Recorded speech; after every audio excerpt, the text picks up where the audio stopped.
मुंबई शहराच्या विकासासाठी 690 कोटींचा आराखडा तयार करण्यात आलाय। जिल्हा नियोजन समितीच्या बैठकीमध्ये आराखड्याला मंजुरी देण्यात आली आहे। पालकमंत्री एकनाथ शिंदेंच्या उपस्थितीमध्ये बैठक पार पडली। या बैठकीला आमदार आदित्य ठाकरेंनी मात्र अनुपस्थिती लावली। बैठकीमध्ये मुंबईतील अनेक विषयांवर चर्चा झाली।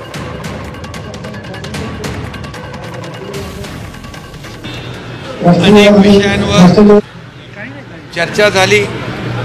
त्याच्यामध्ये म्हाडा असेल, एसआरए असेल, महापालिका असेल, कायदा सुव्यवस्था असेल, बीपीटी आहे, आरोग्य विभाग आहे, रस्ते आहेत, त्या सगळ्याच एकंदरीत मूलभूत सोयी सुविधा आणि अडचणी, आपापल्या भागातले प्रश्न, नागरिकांना सोयी सुविधा देणं, या सगळ्यावर चर्चा झाली। आणि डीपीडीसीचा 690 कोटीचा प्लॅन देखील आज आम्ही मंजूर केला आहे आणि तो मुख्यमंत्री आणि आमचे अर्थमंत्री यांच्या माध्यमातून त्याला देखील मान्यता मिळेल।